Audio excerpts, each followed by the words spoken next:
It is a great honor and a privilege to introduce Harold Tzvi Levine. We're here in your beautiful apartment in Jerusalem, and Dr. Levine. And Dr. Levine, you actually volunteered to come to fight in, or to be a dentist in the new state of Israel during the war. Yeah. So can you tell us a little bit about your family background, where you were born? Billy, Chucky, Phil didn't tell you anything?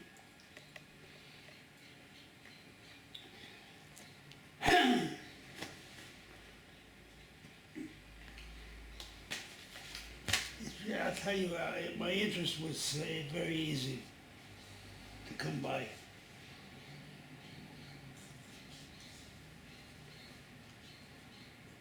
What year were you born in? When were you born? 1925. In New York? Yeah. And you grew up in Brooklyn? I grew up in Brooklyn. In Flatbush and in Borough Park. And your parents, where did your parents come from? Someplace in Europe, I don't know exactly where. Let me start at the beginning. Get that, see that book, that album underneath?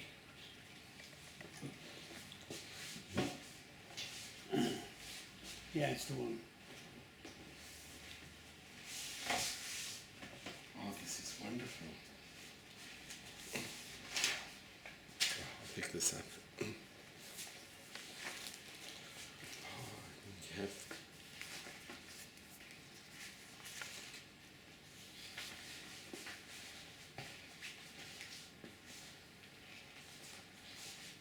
This is my father and his brothers.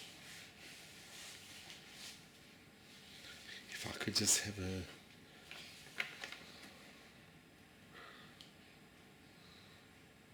What was your father's name?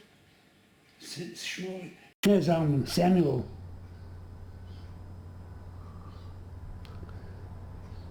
And this picture, I'm sure it was taken in Europe? No, it was taken in the States. In the States. So where's your father in the picture?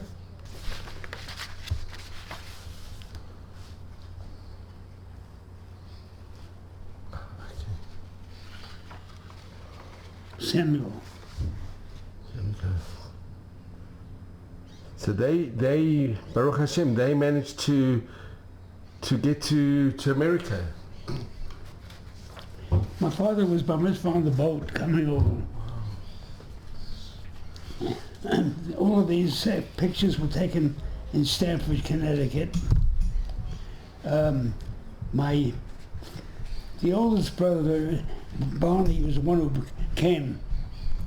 And then other members of the family came on immigration. One of the sons died on the boat. He's not listed here.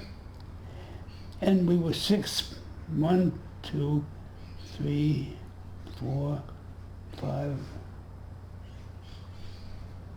There were 6 brothers. The one who's died is this is the 6th. The one who's died is not here. Obviously, he died on the boat. He was a dentist in Stamford, Connecticut. Wow. This one, when he grew up. My father came in about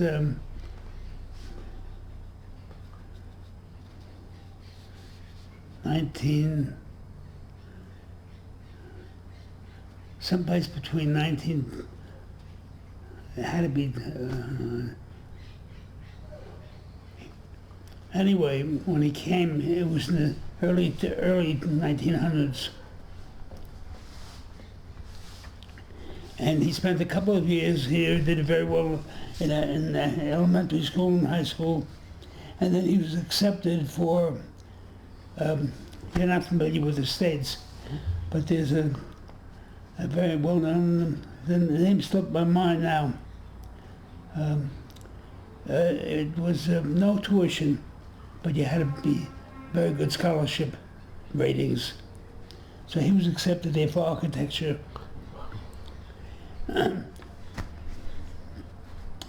He wanted to get married, so he looked around, and Stamford, Connecticut was not a Jewish town, but not a very religious town. So he met my mother, who was the oldest one of 10, living in Borough Park. My grandfather was a Talmudic scholar, but he was in business, and a successful business. So he raised, I'll show you see in the picture.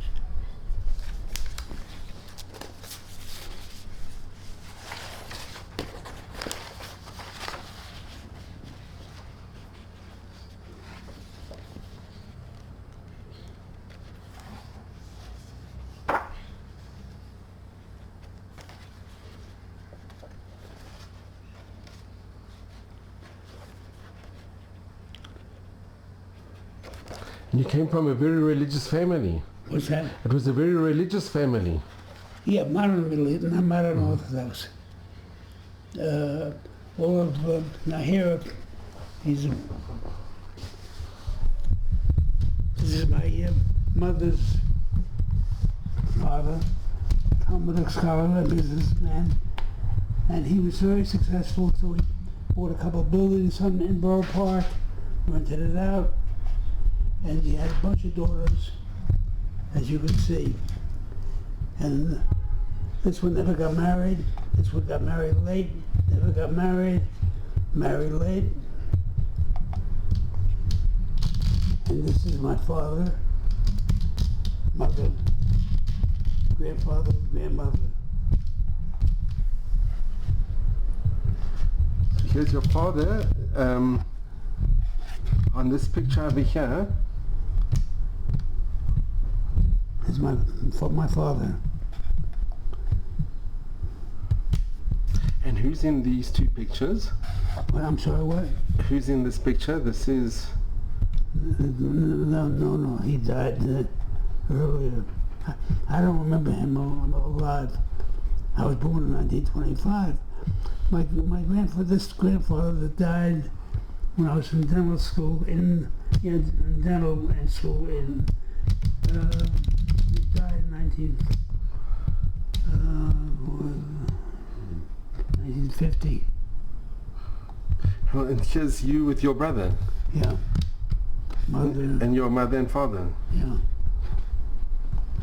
So this is almost a total family. My mother is here. My brother, myself, Mongoloid, husband to this one, second one, Miriam. He was an architect. He was what's it called? He was a mathematical expert. He was in the U.S. Navy in 1940s. And here, an aunt, my father.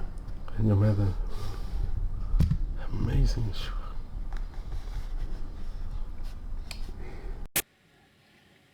Anyway, my father was a kid, and it was just before he went to architecture school. He got a call from British, whatever organization he was in, and he was motivated. He went to he was in the Jewish Legion. And he volunteered? Yeah, in 1948, 1920, yeah.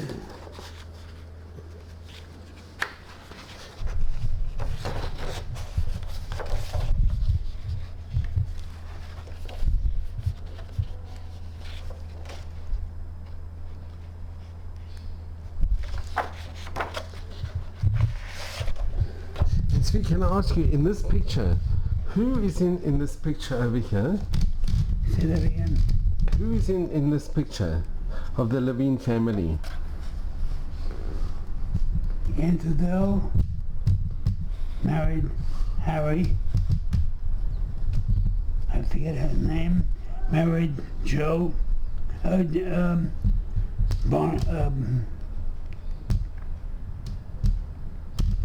get his name. Here's my father. Bonnie, the oldest. Joe.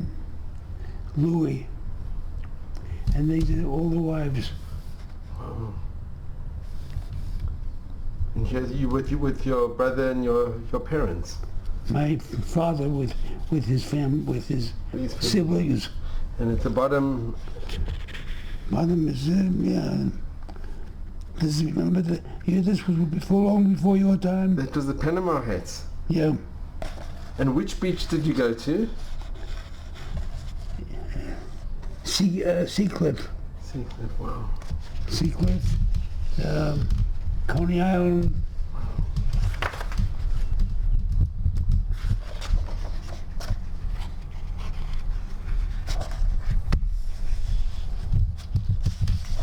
And these pictures. Yeah, this is my father in the British Army, Sergeant Major So they must have been in the First World War. in the First World War. Yeah. And He joined the British. here's another picture. It was very unusual for somebody living in America to join the British Army. Yeah, he was a volunteer. He started, was taken to Canada to get basic training. Then he went to Europe, to England, and then he went to Egypt. And why did he volunteer? Why did you volunteer? But he wanted to learn how to fight. My brother volunteered, I volunteered. It's amazing. But to volunteer for the British Army in the First World War, What's that? it was very unusual that Yeah, people who weren't living in it was British control, were Palestine at that time, Eretz Israel, but it's my father was very committed. After that, when he came back, he wanted a Jewish, an Orthodox girl, and so he picked the Shochet's daughter from. He was a Shochet's son in Stanford, and he married her and Shotgun, I don't know who put them together, but he came all the way from Stanford, Connecticut to Borough Park. And they got married in New York. yeah. And growing up, did you grow up in a very frum family, in a frum household? Yeah, frum, but not crazy. Uh-huh. I mean, we were very I went to a yeshiva elementary school, yeshiva Borough Park, the Hebrew Institute of Borough Park, and it was from elementary school to 1 year of high school. And then I went into a public high school, and then I went to City College, and then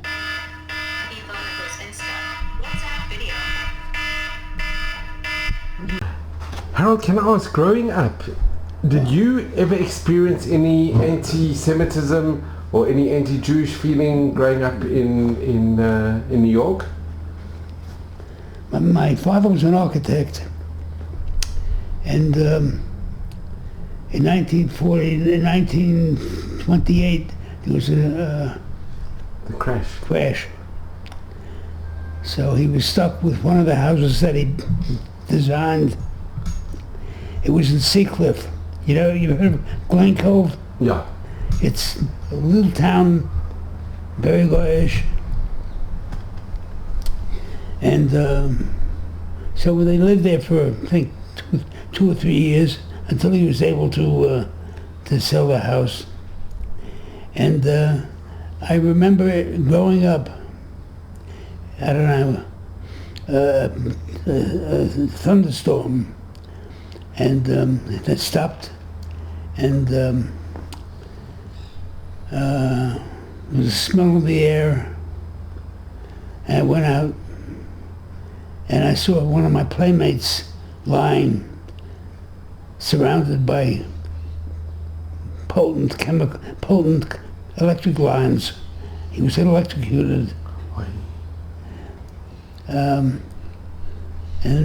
I went back home, but I was tied up by kids. I don't remember too much about it, and you know, like an anti-Semitic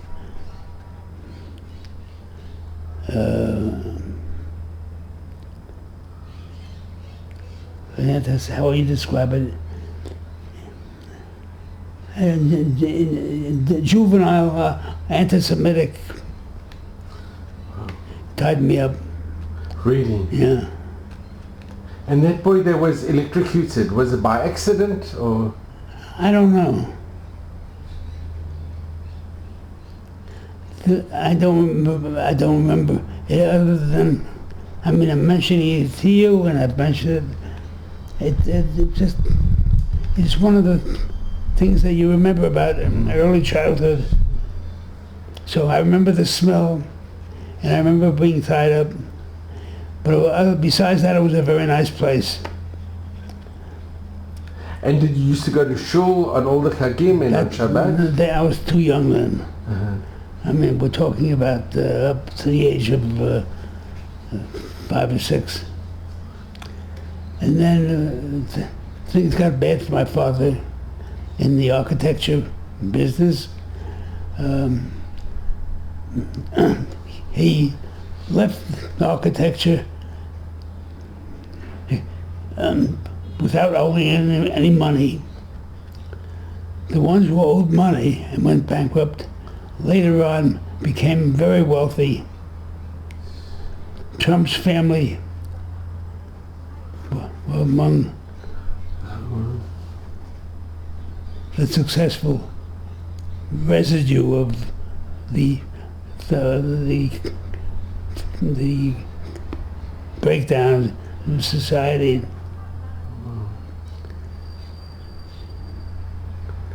Interesting. And when you went to yeshiva, yeah, did you have nice rabbonim? Were the rabbonim very? Could you connect with the rabbonim? Were they very approachable? Or? Not really. Some of them were religious, and some of them were secular. You know, it was a job. The ones in the Hebrew, the morning, were religious. Mm-hmm. But they were odd people. I mean, we had one teacher, Silver, who smoked. And smoked a pipe constantly. He went out for a recess, and kids were wild. We put thumbtacks on the seat so you could sit on it. You know, it was a very mischievous bunch. Sure. Yeah. And when did you decide to do dentistry? I was accepted for medical school, but for a year later then I was accepted for dental school. And I went to dental school because the people who were starting later were being drafted for the Korean War. Oh, this was even after the Second World War. The Second World War. So I would like to ask you, Harold, during the Shoah, the Second World War, what do you remember? Do you remember anything about the Holocaust or what was going on in Europe? Very little. There was very little knowledge. Communications were not what they are today. But the New York Times did not... We didn't know. There was Stephen Weiss and there was Abba Hillel Silver, but we didn't know about in Morgenthau in the government, but we didn't know what was happening. And did your family used to get the New York Times?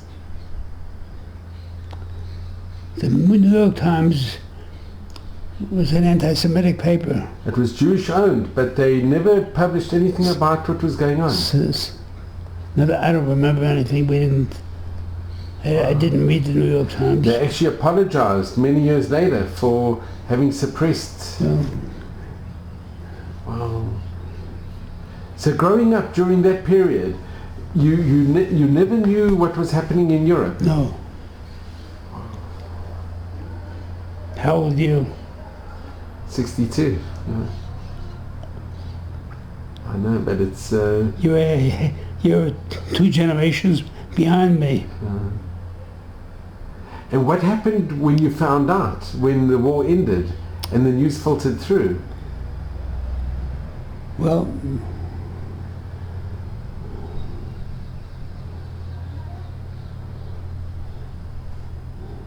I have one friend who was went as a volunteer to take care of young people who were rescued from the concentration camp. His name is Ted Comet, and he's about a half year older than I. And so he went to Europe, and he was a counselor in one of these camps. He became very friendly with a very big scholar. I'm trying to think of his name. Died a few years ago. A Holocaust scholar. Yeah. Elie Wiesel? Elie Wiesel? Yeah. Yeah, Elie Wiesel. He was friendly with Elie Wiesel. He gave a number of speeches over the years. And his wife was a Holocaust victim as well. Wow. And did you have any family that was in Europe, or No. Most of your family had already come to America? Yeah. The ones that were left in Europe we didn't even know existed.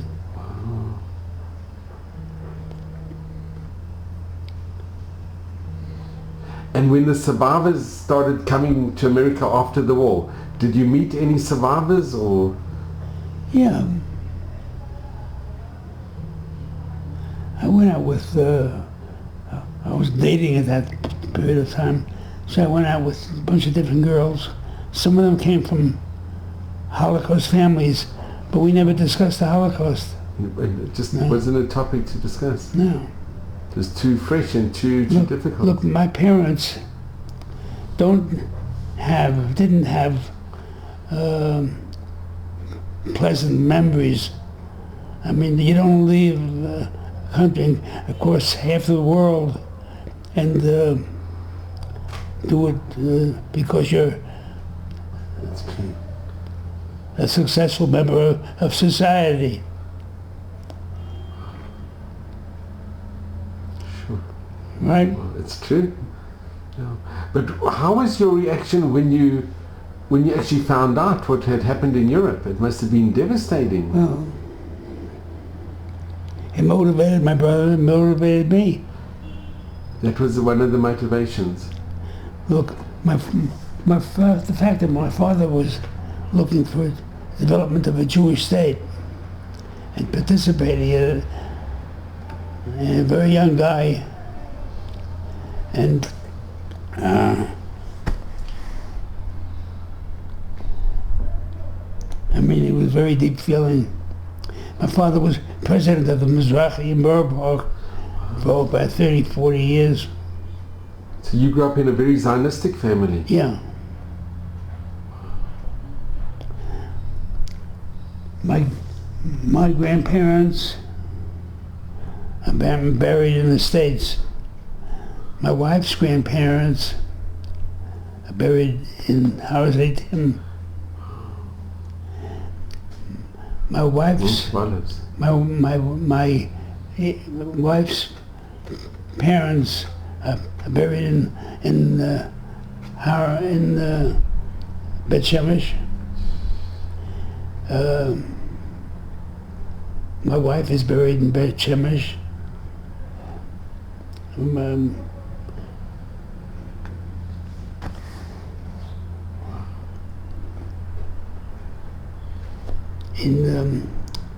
19, what year it was 6 years ago when my wife died.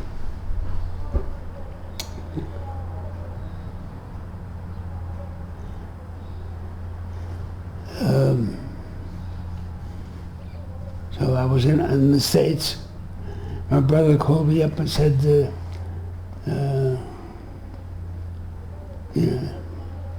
where should I bury Dad? Where should I bury my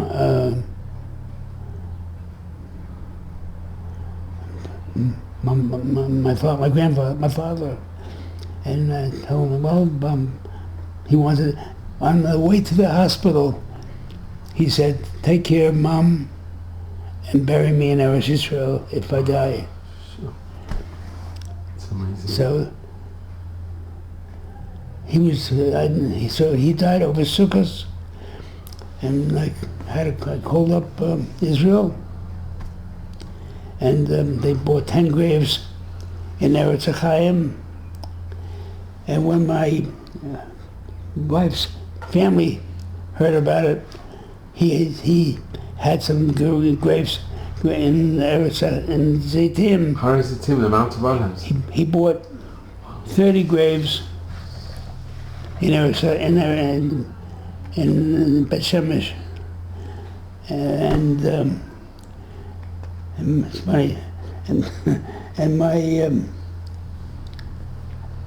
my two sons live here.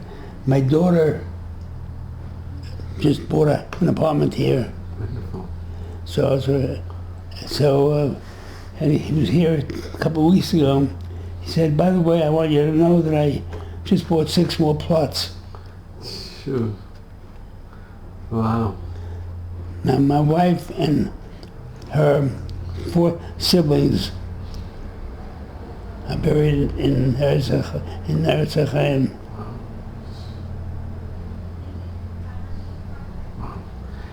And Harold, can I ask, what made you decide to go in the medical field, to do medicine and then to change to dentistry?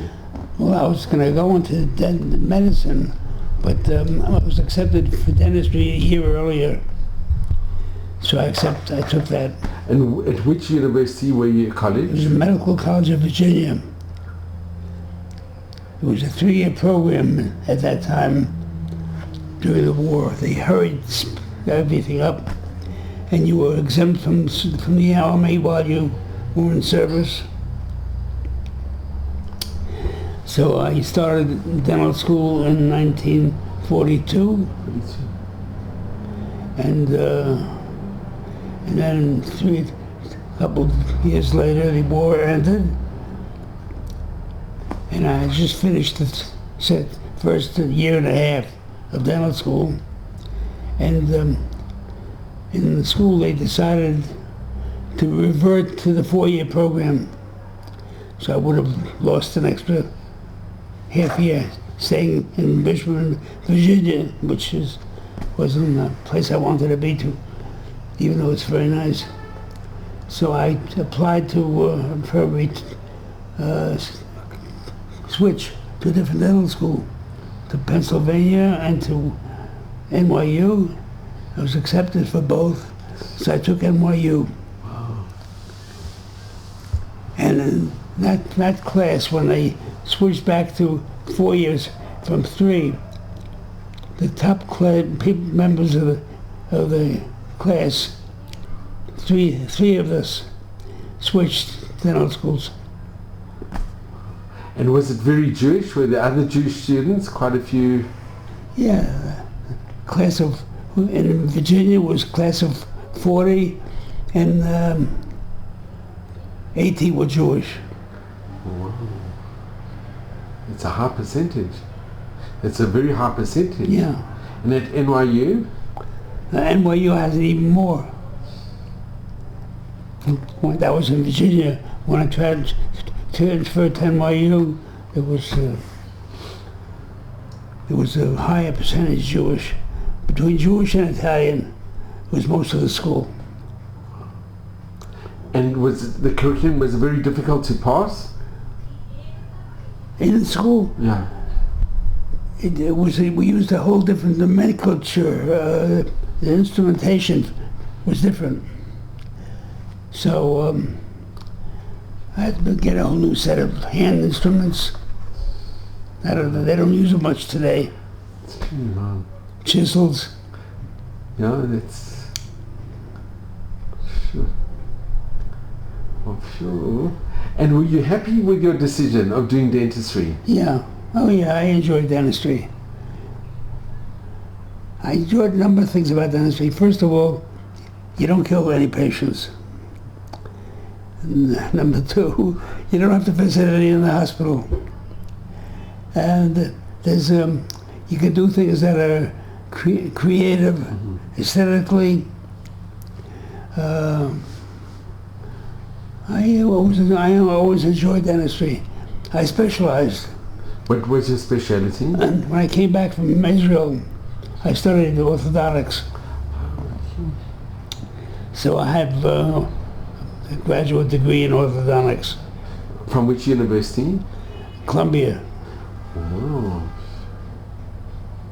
And you were a specialist orthodontist? Yeah, but I didn't give up my general practice. I had mixed. I didn't want to be tied in with referrals. Amazing, sure. And Harold, can I ask, what made you decide to volunteer to come in 48 to Israel?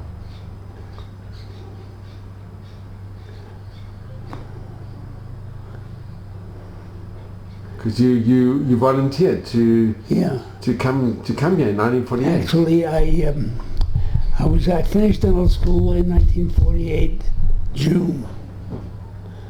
Starting in May, there was very little. My prerequisites had been satisfied, so I volunteered for an organization called Materials for Palestine. And when they used to collect stuff, used clothing, handguns, stuff like that. And so the guy who was running it, came to him one day and said, I want to go to Israel. So he said, well, they're not letting men of military age go to Israel. And the U.S. government. So he said, why don't you get Siemens papers and get a job on the boat? So I called up the Siemens. He gave me the number, the Siemens Union. I want to go to Jack Star to Israel. He said, well, you have to be a member of the union. So I said, how much would it cost to become a member of the union? He said, 2 suits. I don't know. I said, what do you mean 2 suits? $50 a suit.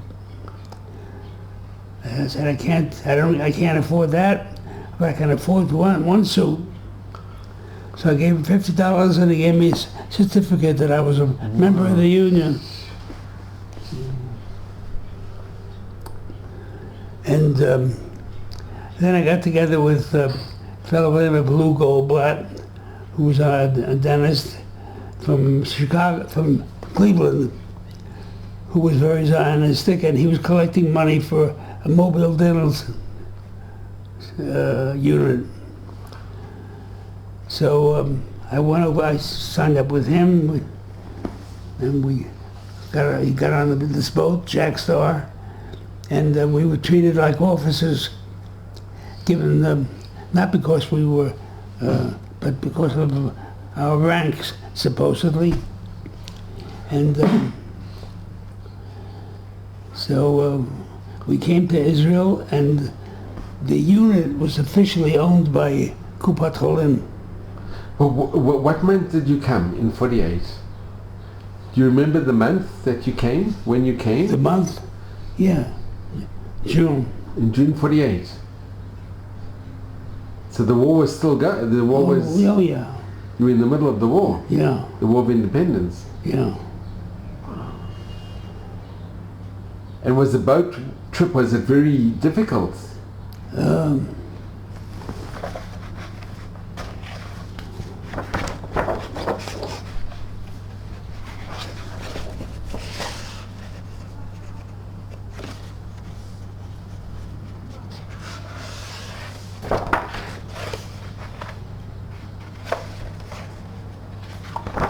Oh, yeah. Yeah, here's a picture of the boat. Here's the picture of the unit. Wow, is that the dental unit? Yeah.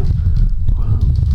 But when we got there, Kupat Cholim didn't know what to do with it, so they deposited it in the parking lot of the Beilinson Hospital.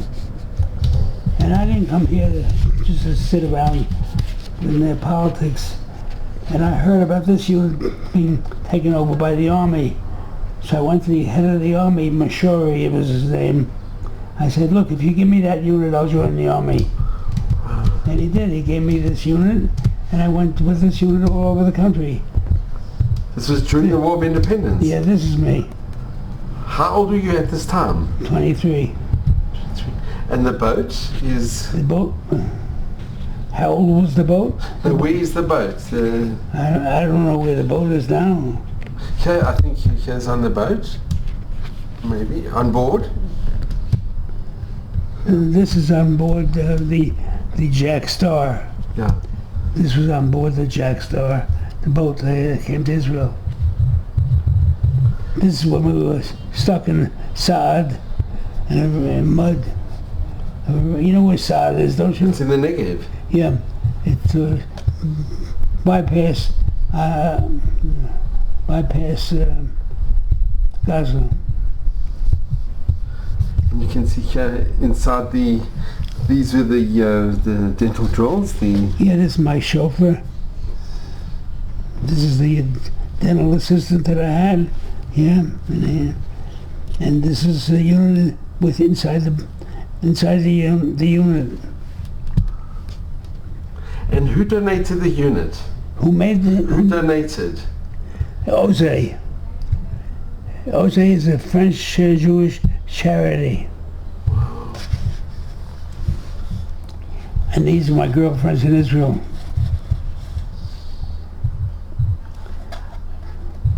It's funny, I was going with this girl, this is a Yemenite nurse.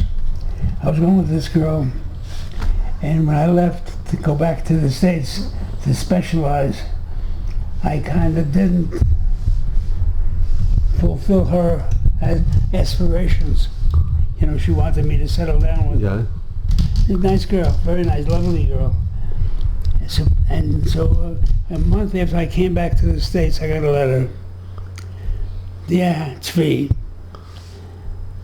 I was just proposed to by an Israeli who a little older, but he has a business, and I don't know what to do. So I didn't answer it because I knew what I should do. I should have written a letter to go ahead. Mm-hmm. So I didn't do anything, but it bothered me over the 20 or 30 years that I never cut the umbilical cord, as it were. And so I knew something about her history. She was married to a shochet from Australia, and who still lived in Australia, and then she and her brother had come on Aliyah. So So anyway, 20 years, 30 years later, I heard that her husband had died, and of course she was pointed out to me in the shul in what's that shul in? Anyway, so I knew who she was, but I never approached her anyway. But after I heard some time later that her husband had passed away, and I was in Israel, I was looking through all my pictures when we came here, and I saw a bunch of these pictures. So I took the pictures of her and her brother and myself, and I sent them to her in Israel. So I get a call back a month later. Tzvi? Yeah? Anyway, she introduced herself. Wow.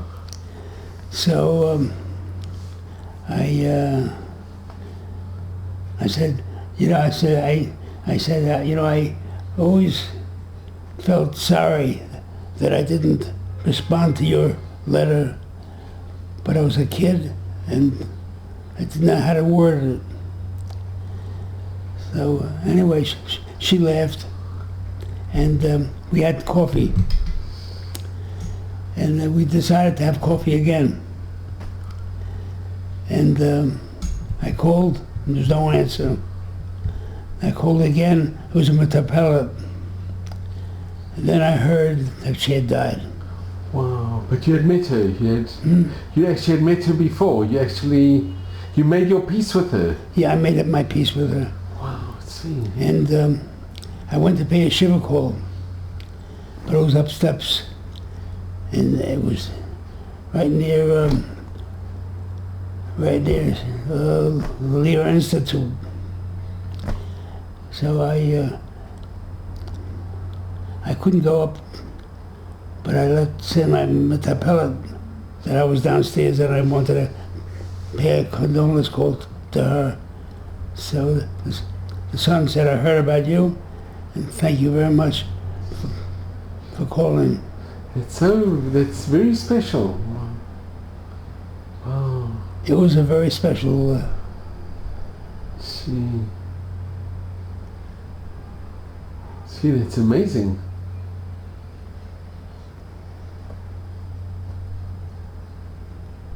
And what made you decide to go back to America to specialize? When you're in the army, you have children in the army. When they retire, when they leave the army, do they immediately go into a career, or do they travel? They travel, sure. They travel. It wasn't that the way in the States. In the States, you look. I was a dentist with a license when I was 23. Wow, that was young. So I practiced dentistry a long time, and I had a very nice practice. And my oldest daughter went into dentistry. She doesn't practice dentistry because her husband never did, except when I was there. Her husband's a brain surgeon. And your son Billy's a very, he's possibly one of the very top periodontists in Israel. Yeah. Yeah. Well, he's very serious about. Very. And 2 years ago we went to California. He heard it was a new technique. And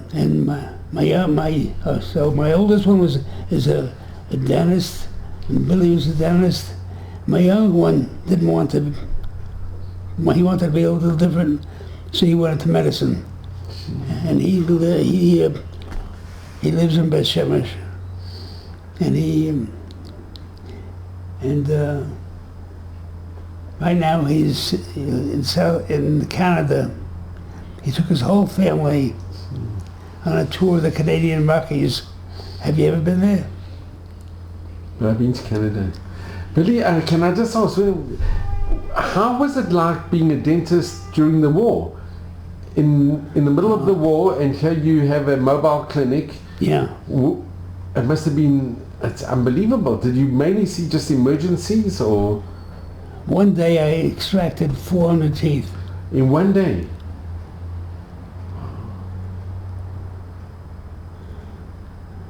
I didn't do any rehabilitation. Crowns, laminates, Sure. you know,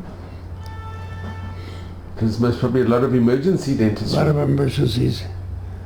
There, and I was practicing, and I was stationed in the Negev, and the Israeli army would tend to attack at night because the Arabs were afraid of the night turn.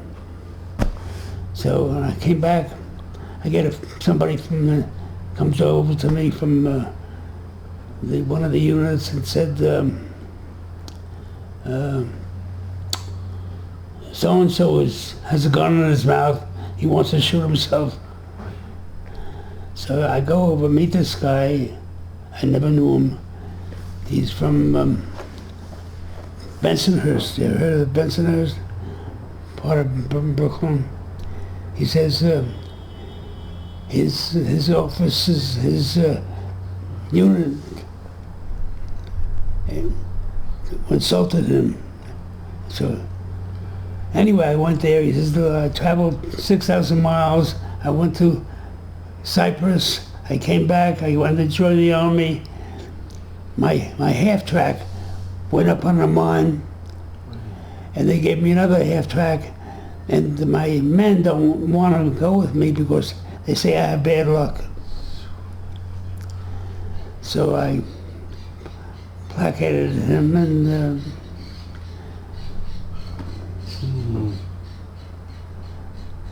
one day men come to me. I didn't work at night. I worked during the day. They come to me they were out all night, and I had to give them some injections for an extraction. One after another, 6 of them fainted. After the anesthetized? Yeah. From the anesthetic. I don't know whether it was my anesthetic. But they were okay, they recovered? Yeah, they're fine. And then the next time I had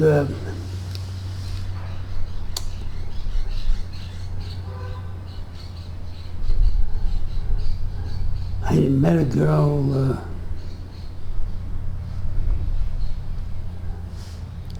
from a very Zionistic family, and her brother had come to Israel to join the army. So this guy was was Chile, Dennis from Chile. From Chile. He also came to volunteer. Was that also a volunteer? And he came to me and said, they just finished amputating a foot of a guy from the States. So I went to him and he was still under anesthesia, and he wakes up from the anesthetic and he says, I'm still alive, thank God, and he went back to sleep. And her brother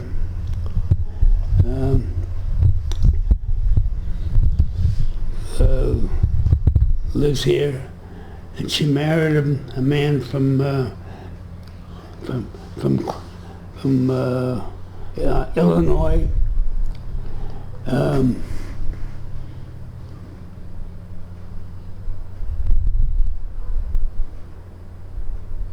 trying to think of, he has 2 brothers who are living here. One of them was a dentist in the northern part of New York, the port of Jerusalem. Do you know any American dentists? northern part of Jerusalem.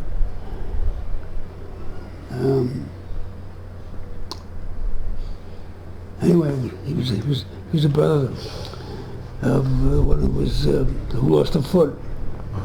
And this picture was taken, is this in... I'm sorry, what? That's 48, that's me. Where was it taken? Jerusalem. This is in Jerusalem. When I came to Jerusalem, I came with a lot of books and supplies and instrumentation and cases of tuna fish that I bought in Canada, and cases of cigarettes that I bought on the boat for next to nothing. And so when I was invited out someplace, I could either bring tuna fish or salami. Which was very rare. There was food rationing and... Yeah. Oh, so you actually saw the creation of the state. What's that? You saw the Yeah. You lived through Jewish history. It's amazing. And were there other mobile dental units in the army, or were there very few? No, that was it. Yours was the only one? Yeah. In the whole Israeli army? Yeah. It's amazing. And did you travel the whole country, or? All over.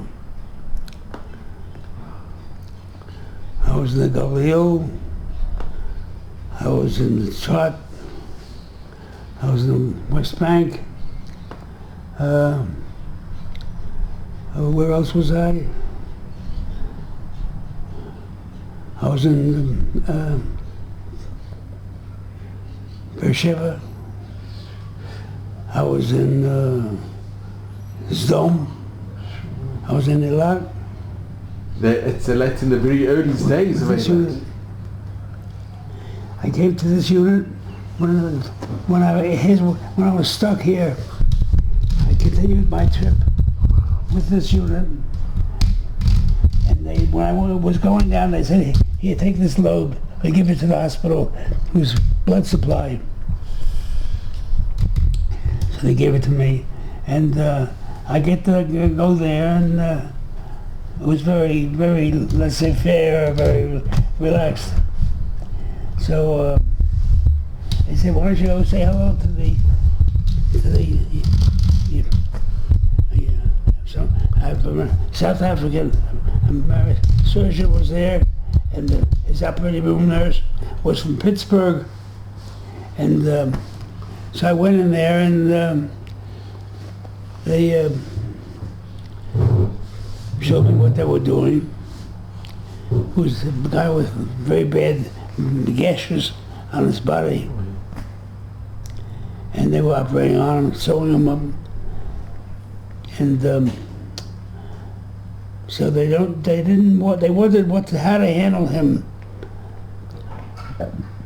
because they looked at his book papers, and he was a Sandhurst.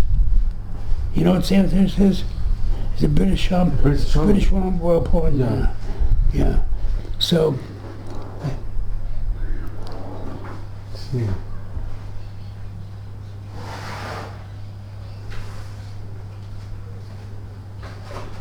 They wanted how to handle it.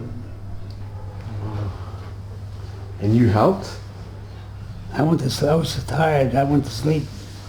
Wow. And my brother was downstairs, had a gun, was stolen. So he said, "Do you have a gun for me?" So I said, "Yeah, I brought a gun for you." Of course, we collected a lot of guns, and we put it into this unit, and nobody searched the units. Wow. So I took out this gun for the first time. It was a 45, and they went to the back of the turf that we were in, and they put cans on a fence, and they were shooting, and with revolvers, there's no accuracy. So it was like from here, for the end of the porch. Mm-hmm. And I said, "Well, I shoot," So I lifted up the gun, and I shot, and God must have been with me, course, I hit the tank. I hit the can, empty can, and they assumed that I was really.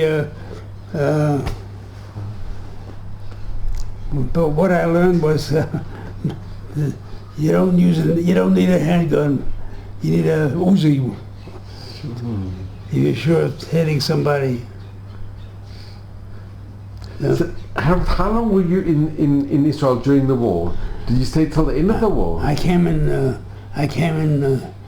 end of August 1948, and I left the end of December 49.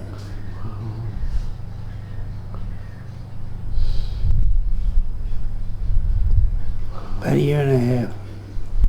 And did you get any offers to go to Hadassah? No.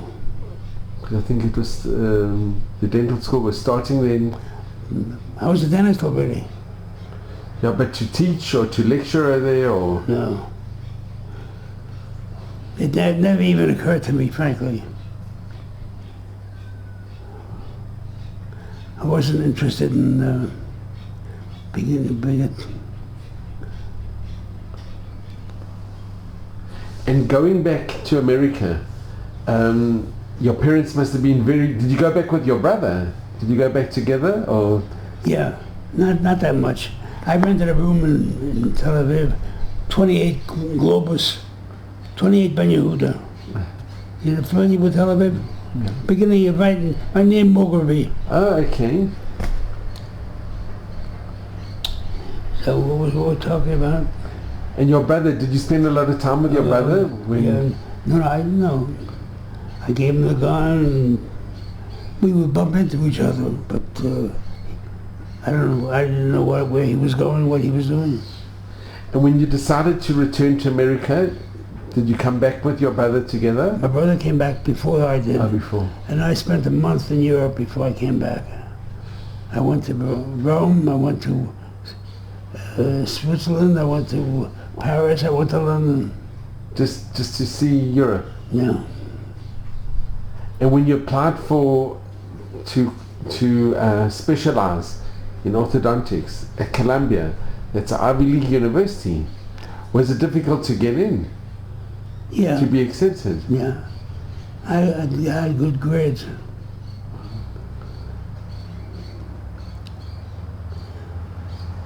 Anyway, what was I saying? I don't remember. And I just want to ask you, Harold, at the American universities that you went to, was there a quota system for Jews, or? No. Maybe there was, but I did not where I was. And you never felt any discrimination, or? No. No.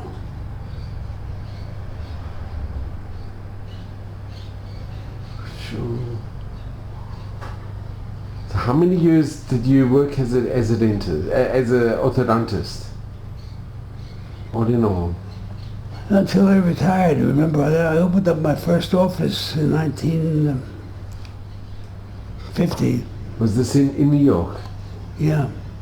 And I stopped practicing, and I took over. I have a number of associates working for me over the years. The one I finally sold it to. Sending WhatsApp video. I stopped practicing when I was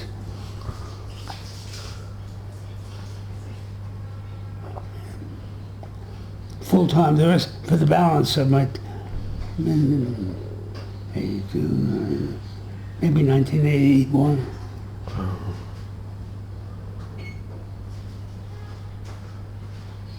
Okay, so it's A long time, huh? it's a long show. But you're happy with your decision? Yeah. And you've seen a lot of developments in dentistry through the years. Tremendous. And you always kept up with the new innovations and the new... And when did you make Aliyah? When did you come to Israel? Well, about 17 years ago when Billy was here, I decided that I didn't want to go just stay with them. So I rented an apartment, a place in Wolfson, and it had 3 bedrooms. It was a nice apartment. And I would come for 2 months in the fall and 2 months in the spring. Mm-hmm. But then my wife's Alzheimer's got worse, Right. so we had to have somebody full-time. And it's been since. Wow, that's wonderful. She's with me for 11 years. 11 years. Sure. And you're happy with your decision that you came here? Yeah. Instead of doing what? Staying in America? Or No, I'm happy. you're happy, yeah? First of all, I'm happy with what Israel has been doing. Second of all, I just wish I were more mobile. And did you keep in touch with your friends and colleagues from 48, from Machal, from the volunteers, those who volunteered? People like Smokey Simon, did you keep in touch with? Or Yeah. Ted Comet. Ted Comet I still correspond with. Look, I'm not 97 and a half. Kenan Hora, sure, you don't look it. It's amazing. But you know, Harold, I'll mention there were, out of those who volunteered in 48, in the War of Independence, there was a very, very high percentage of South Africans Yeah. that volunteered. In fact, I think they have the highest per capita percentage of volunteers. Right. It was a good spot. Australia too. Australian too, yeah. And did you meet, when you came here, with any of the Israeli leaders, any of the leadership from the government? Or did you treat any high-profile Israelis when you were in the dental? No.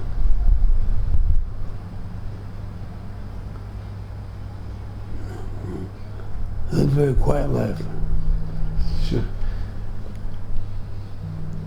And looking back, if I had to ask you, what advice do you give to your grandchildren and great-grandchildren? Well, interesting.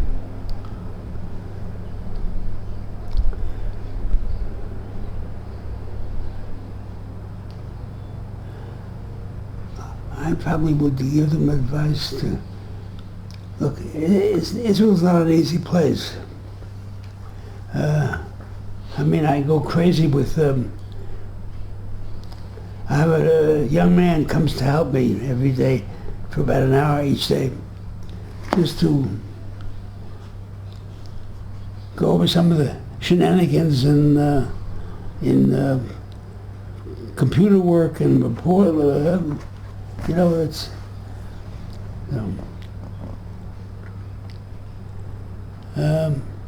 Come early enough to enjoy the place.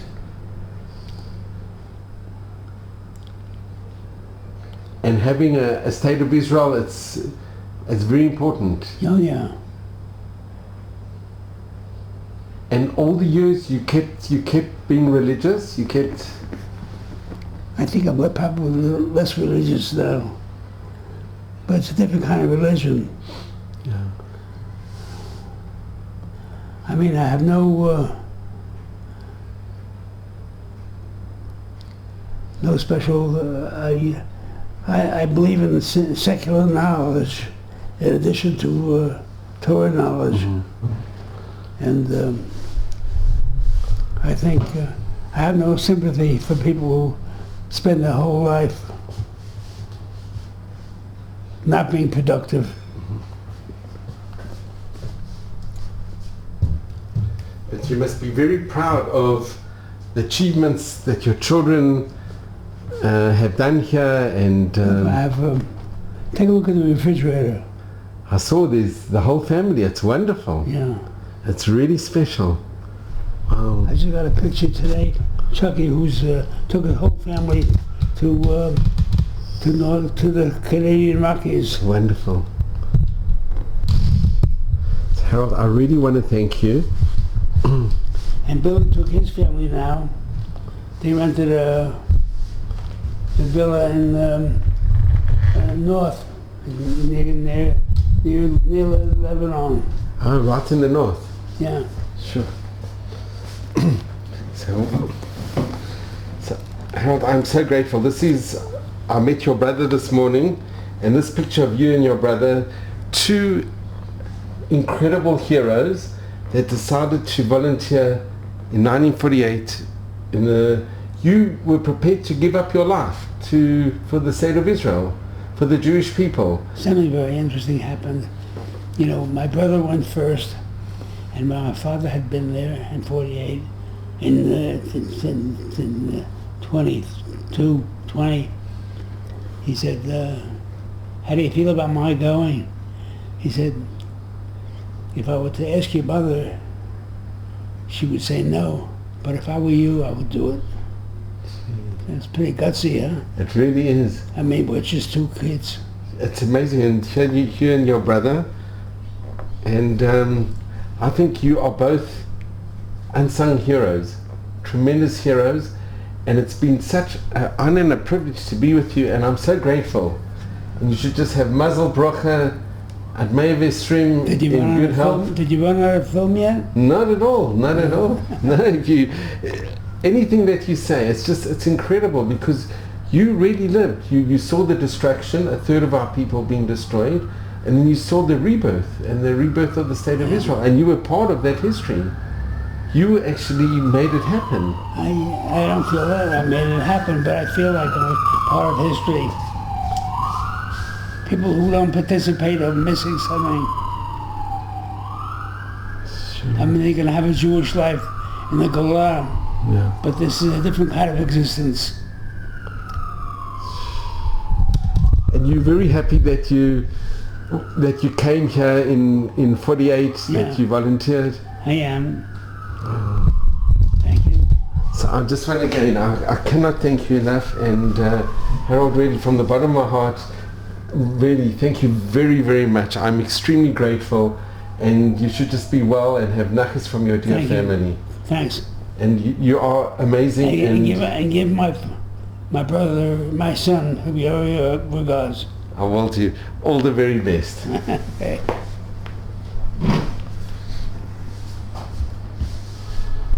Thank you so much, really. You really are quite unbelievable.